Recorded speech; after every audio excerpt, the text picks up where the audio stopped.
오늘 패널 선생님들이 8분 나오셨는데요. 배정환 선생님은 빼고 7분 시간 관계상 7분 퀘션, 코멘트 부탁드리겠습니다. 우리 특별히 전부 다 이제 육지에서 오시고 오늘 오신 그 선생님 중에 김송희 선생님이 제주대학에 계시는데 우리 김송희 선생님 퀘션, 코멘트 부탁드리겠습니다. 네, 퀘스천은 아니고 코멘트 말씀드리겠습니다.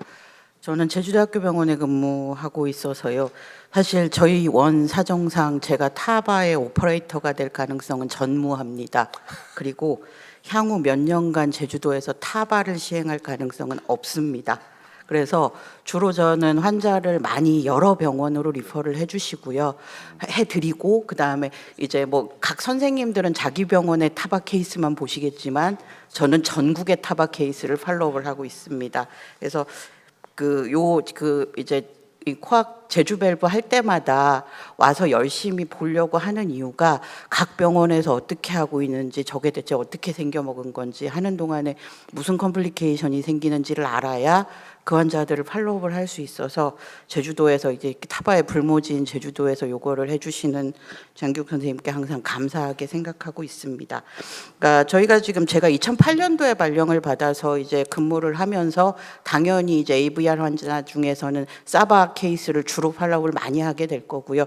이제 최근에 들어서 이제 타바 케이스를 많이 보게 되는데 실질적으로 팔로우를 하다 보면 이제 그 사바 케이스가 컴플리케이션이 생기면 심장혈관 흉부외과 선생님들도 그 환자를 보기를 되게 싫어한다는 거를 최근에 많이 느끼고 있습니다. 실제로 최근 환자 중에 이제 카디악 어레스트가 발생해서 응급실로 내원한 환자인데 이제 결국 봤더니 이제 아우틱 밸브가 스롬보시스인지 파누스인지 모르겠지만 이제 제대로 움직이지 않는 거를 확인을 했고요. 그래서 환자 상태가 위급하기 때문에 이제 옆병원에다가 혹시 수술이 가능하십니까 부탁드렸더니 이제 그쪽 선생님께서 저희한테 카테터로 밸브를 한번 건드려봐라 라고 하시더라고요. 그래서 이게 그게 하라는 얘기가 아니고 정말 수술하기 싫다는 얘기구나, 그렇게 이해를 하고 이제 다른 병원으로 보내는 걸 황급히 알아봤던 케이스가 있습니다. 그래서 실제로 문제가 생겼을 때 사바 케이스를 다시 수술하는 거에 대해서 그렇게 이제 어렵고 사실 환자 컴플리케이션도 크고 그렇기 때문에 사실은 점점 저의 마음도 이제 타바를 하는 게 나중에 문제 생기면 밸브인 밸브를 하든 뭘 하든 간에 잘 환자 살려서 보내드리면 해결을 해주시겠거니 하는 마음이 좀 많이 들고 있어서 이제 오늘도 많이 배우고 이제 많이 보고 가고 있습니다. 감사합니다. 네, 감사합니다. 선생님 그 제주대학에서 코로너리 인터벤션은 하고 계시는 거죠? 예, 저 인터벤션 하고 있습니다. 제주에서 일 생기면 연락드리겠습니다. 알겠습니다. 네, 서울 성모병원 선생님은 좀 시간 관계상 조금 나중에 해주시고요. 우리 삼성 서울병원의 김은경 선생님 코멘트, 퀘션. 네, 교수님, 저는 짧게 코멘트, 영에이지 65세에서 80세 환자들 어쨌든 순차적으로는 타비 옵션이 많이 확대될 것 같은데 결국 저희가 늘 이제 세버의 리스크만 따지거든요. 그러니까 세버의 하이 리스크냐 로우 리스크냐를 얘기할 게 아니라 이런 환자들은 어차피 이제 일부를 제외하고는 대부분은 로우 리스크인데 타비의 로우 리스크인지를 어세스하는 것도 되게 중요할 것 같습니다. 이 젊은 환자들은 하고 나서 컴플리케이션 안 생기는 게 제일 중요한데 그러면 결국은 타비를 해서도 컴플리케이션이 안 생기고 아주 안정적으로 유지될 수 있는 환자를 찾아서 한다면 사실은 그 환자가 이니셜에 세버를 하지 않아도 좋은 아웃컴을 가질 수 있을 거라고 생각하거든요. 예를 들어 영에이지 환자가 애뉴루스가 너무 작으면 그 환자가 굳이 타비를 퍼스트 옵션으로 할 게 아니라 세버하면서 루트 와이드닝 해주시면 나중에 리드할 때 타비하기도 훨씬 저는 편하다고 생각을 합니다. 그래서 이런 타비에 대한 리스크가 테크니컬리 아니면 클리니컬리 어떤지를 저희가 이제 이런 영에이지 환자들에서는 좀 어세스먼트를 같이 할 때가 됐다고 생각을 하고요.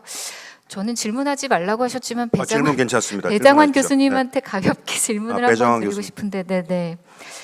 교수님 가이드라인에 되게 근거한 치료가 이게 조금 되게 적절한 가치를 부여받을 수 있게 늘 노력해 주시는 거 항상 존경스럽습니다. 그 의료진들이 민원을 좀 병원에서 내주면 도움이 된다라는 의견을 많이 주셨는데 탁과에서 막 되게 고비용 시술을 하거나 고비용 약제를 쓸 때 거꾸로 일반인들 환자들이 민원을 넣으면은 정부에서는 그거를 되게 민감하게 받아들이고 반영을 많이 해주더라고요. 이제 그런 면에서 저희는 이제 뭐 홍보를 통해서 일반인들에게 그런 의식 변화를 좀 유도할 그런 방향은 없으신지 한번 여쭤보고 네, 싶습니다. 선생님 그게 100번 오르신 얘기시고요.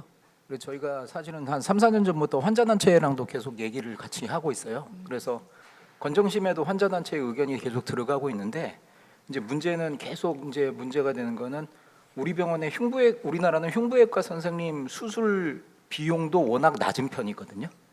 그러니까 더 문제가 되는 거는 탑이라는 디바이스가 고가의 장비니까 건정심에서 환자단체나 시민단체 아니면은 노동자단체 같은 데서 보험 재정 오르는 거에 대해서 굉장히 컨선을 많이 가져요.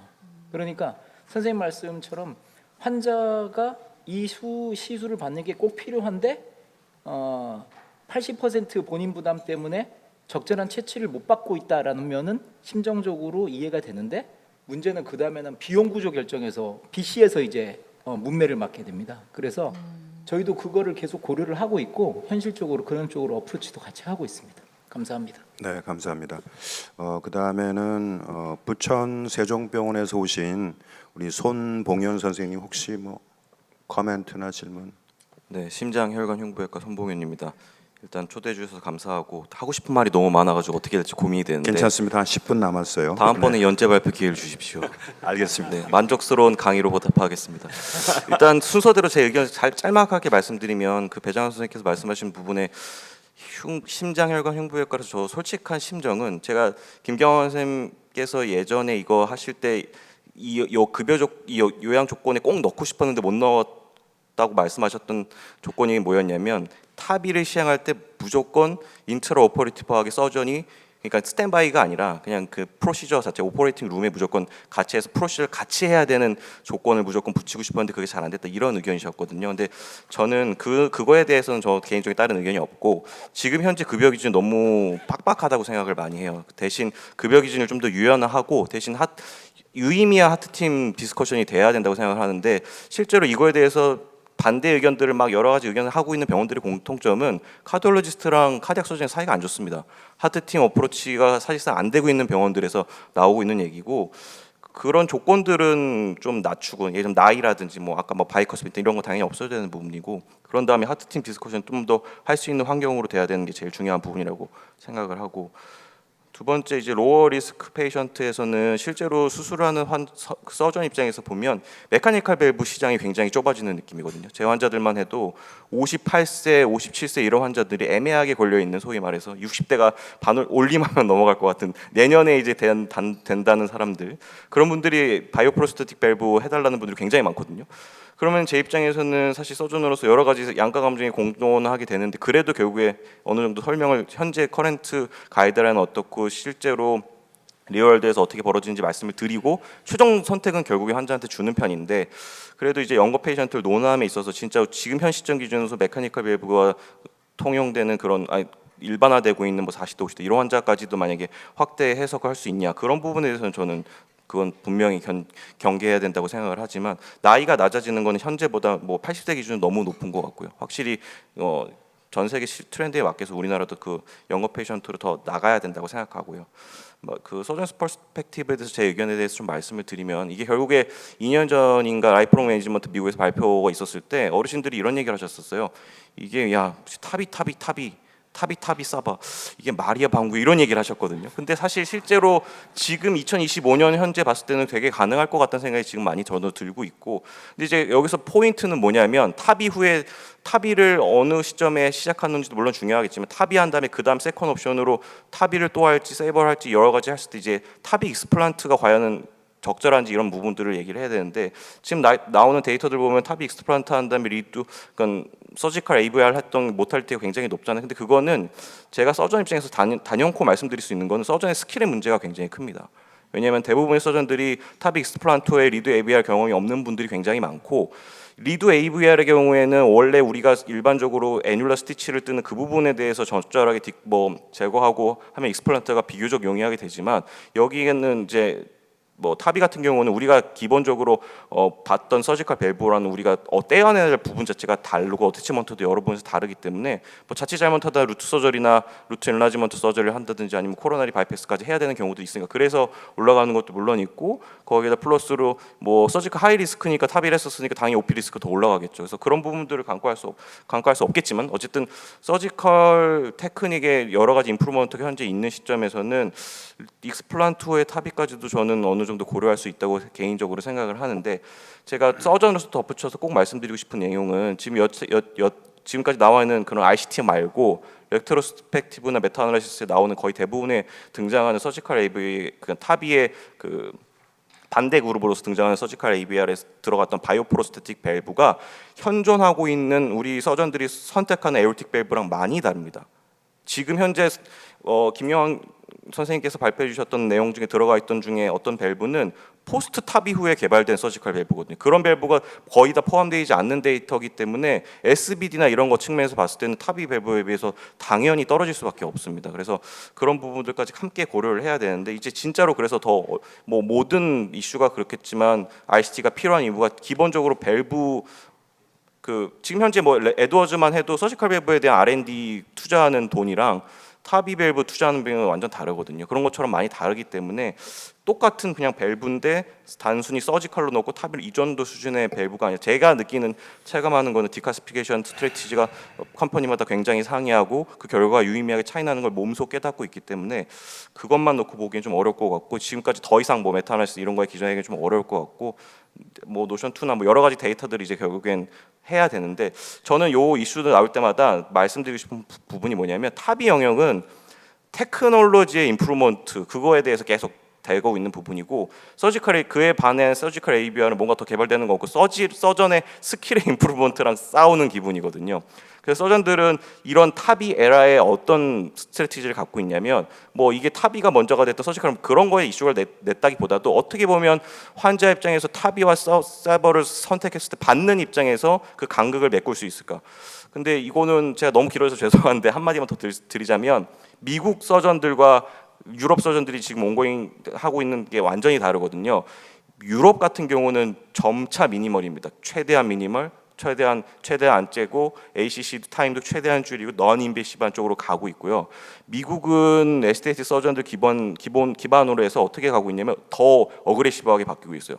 아예 밸브를 안 가는 게 제일 좋다. 그래서 뭐 예를 들면 펄머너리 밸브로 뭐 하고 있는 로스 프로시저를 한다든지, 애매한 사이즈의 밸브를 절대 안 넣고 21mm라면 하면 택도 없으니까 무조건 25mm, 27mm 넣어야 되니까 애뉴러 엔라지먼트 테크닉을 기본적으로 하는 논문들이 많이 나온다든지, 애매하게 에어타가 늘어나 있어도 일단 라이프롱 매니지먼트 입장에서 보면은 환자가 나중에 타비를 할지언정 아니면 수술을 할지언정 그걸 내버려 두는 게 꼭 55mm를 지킬 필요가 없으니까 40mm 후반만 돼도 그냥 뭐 40mm 초반만 돼도 뭐 리플랜스도 하자, 이런 그룹들이 굉장히 많이 이 의견이 있고 있어서, 유럽과 미국만 선진국이라고 할 수 있는 선진그룹이 할 수 있는 그쪽도 굉장히 지금 다르기 때문에, 그런 와중에 아시아 또 우리나라는 어떤 식으로 가야 될지 좀 많이 궁금한데, 제가 대한 그 판막 포럼 조직위원이기도 하고 한국 밸브 레지스트리 운영위원이기도 합니다만, 지난주에 이제 아까 배정환 선생님께서 말씀하셨던 그 빅5의 카디악 서전들 다 같이 만나서 요 주제로 공교롭게도 얘기가 나왔었는데, 저한테 이런 얘기를 몇몇 분들이 하시더라고요. 너 이렇게 해서 제가 패널에 초대됐는데 가서 싸워서 이기고 와라, 이런 얘기를 저는 이거 굉장히 네. 굉장히 잘못됐다고 생각하거든요. 싸워서 이기는 게 아니라 서로 뭐가 어떤 식으로 얘기하고 있는지를 논의하고 들어보는 게 제일 중요한 부분이라 생각해서, 서전스 퍼스펙티브에 대해서는 그 정도 말씀드리고, 네. 더 나머지는 다음번에 네, 말씀드리도록 네, 하겠습니다. 네. 네, 손 선생님한테 그 내년 제주 밸브 할 때는 꼭 그 타바, 그다음에 사바의 그 프로 앤 콘을 한번 꼭 넣도록 하겠습니다.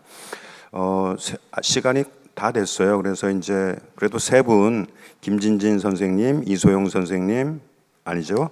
맞습니다. 예, 홍석범 선생님, 서울성모병원 세 분 중에 꼭 한 1분 정도 난 코멘트 해야 되겠다 하시는 분 이야기해 주시고.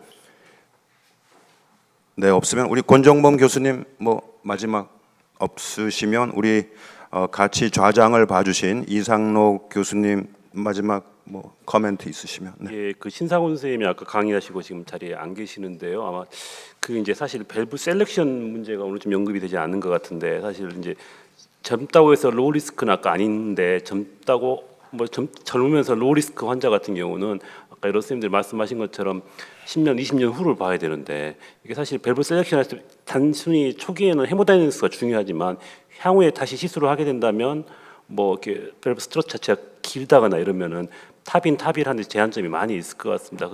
아까 이광영 선생님 말씀하신 것처럼 뭐 밸브 스롬보시스도 문제이긴 하지만 그런 환자에서는 PPM 리스크나 헤모다이내믹스 그다음에 퓨처 인터벤션을 같이 고려해서 케이스 바이 케이스로 접근해야 될 것 같고 아까 신상훈 선생님은 셀프 익스펜더블이 그 아무래도 헤모다이내믹스 측면에서 장점이 있기 때문에 선호한다고 말씀하셨지만 어떤 게 답이라고 말하기는 힘들 것 같습니다. 그래서 이런 것들을 항상 같이 고민해야 될 것 같습니다. 30초만. 배정원 선생님. 네.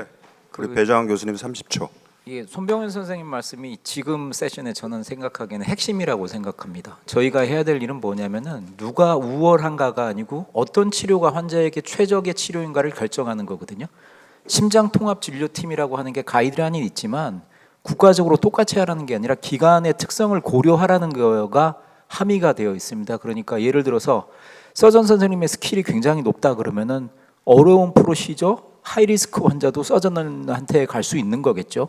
그런데 제가 드리고 싶은 말씀은 뭐냐면 탑이라는 시술 자체도 안정성과 유효성이 입증이 되어 있는 거거든요. 이게 하위의 치료라는 게 아니에요.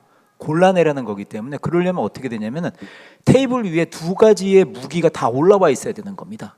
근데 이거를 보험급여에서 아주 불리한 상황을 만들어가지고 쓰지 못하게 만들어 놓으면 결국에는 환자에게 쓸 수 있는 무기가 오직 하나밖에 안 남는 거거든요. 그 두 가지를 심장통합진료팀에서 전문가적 입장에서 잘 골라내면 되는 거라고 저는 생각을 하기 때문에 급여 기준 설정이라든가 아니면은 이 치료를 이어나갈 수 있는 리임버스먼트 시스템, 그러니까 급여 행위수가 이런 게 보존이 돼야 된다고 말씀을 드린 거라서 서전 선생님들하고 같이 논의해가지고 좋은 방향으로 이끌어 나갈 수 있으면 제일 중요한 거는 환자의 복리입니다. 그런 쪽으로 가면 될 거라고 생각합니다. 네, 감사합니다. 오늘 같이 좌장을 봐주신 우리 권종범 교수님, 그다음에 이상록 교수님 감사드리고요. 또 네 분의 스피커 여러분들 감사드립니다. 또 패널 선생님 중에는 특별히 또 우리 손봉현 선생님 감사드리고 그다음에 우리 대학을 떠나서 지금 이제 로컬로 가셨는데도 불구하고 열심히 지금 우리 심장학회, 중재학회 보험의를 해주시는 우리 배장환 교수님 특별히 감사드리는데 옛날에 엄청 어그레시브했는데 이제 좀 세월이 지나고 나이가 먹어서 그런지 굉장히 좀 마일리해졌어요. 하여간 여러분 감사드립니다. 고맙습니다. 고맙습니다.